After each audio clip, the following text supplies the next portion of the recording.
Good evening, and thanks for coming out tonight. My name is Jerry Schaefer. I am a member of the Nuclear Fire Department. Invite you out this evening just to cover a few concerns that we have about this year's upcoming fire season. As we all know, fire seasons are starting earlier and lasting much longer given the unseasonably warm temperatures that we've been experiencing over the past few years. But with a little bit of preparation, we can save homes, we can save property, and most importantly, save lives.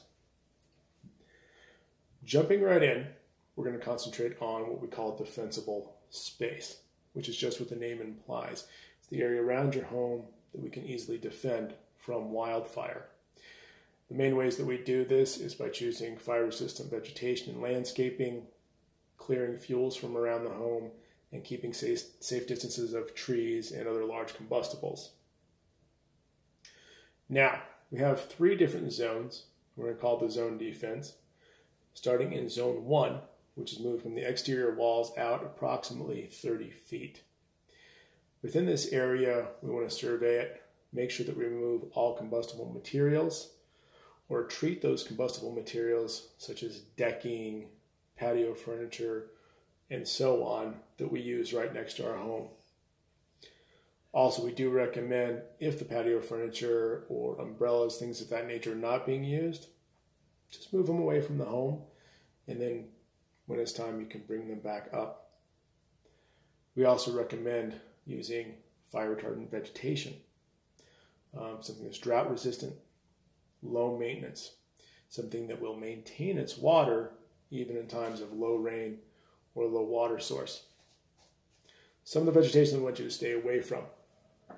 Vegetation, and unfortunately, things that smell great have a lot of oils in them. Certain types of flowers, any of those really aromatic ones, have volatile oils that are easily catchable and burn very warm.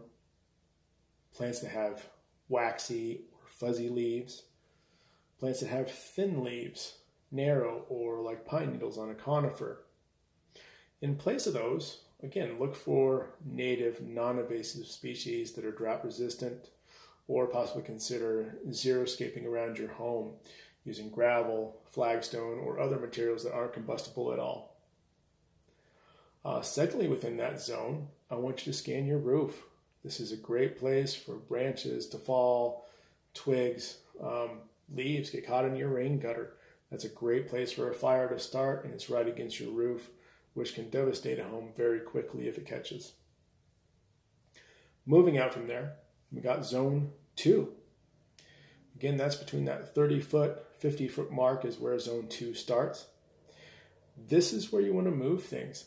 So if you have decking, if you've got firewood that you had right up against the house or underneath your deck, which trust me, I understand, I've done that one myself, this is the place you want to move it to. Move it out. Again, put it on gravel, stone, something that's fire resistant or fireproof. Keep it from catching if there are other small fuels that lead up to it. In addition to that, go around to your bushes, small trees, other plants, make sure that they're well maintained, make sure that they're pruned.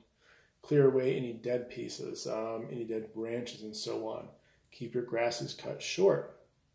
If they do die throughout the season as it starts to get warmer and becomes drier and drier, this will help to keep it from spreading that flame closer to your home.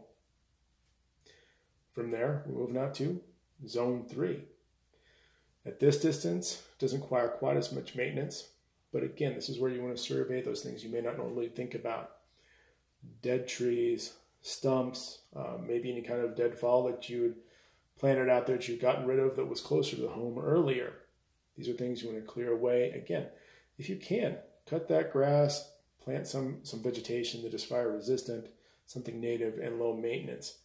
Keep those trees trimmed, and as much as you can, keep a good amount of space between those shrubs and those trees. It's very easy for flames to come in, catch one on fire, and if they're too close for that fire to spread to a subsequent tree or shrub.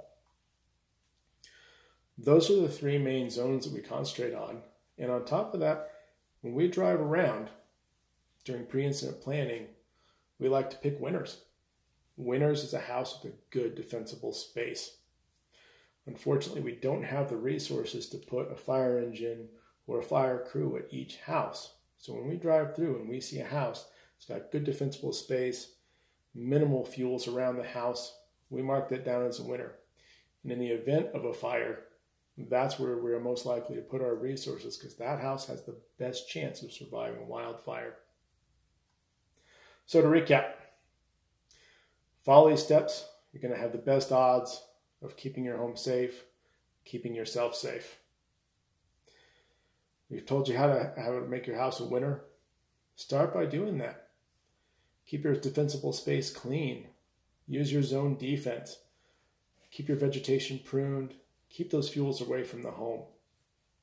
And finally, houses can be rebuilt. Trees and plants can be replanted. And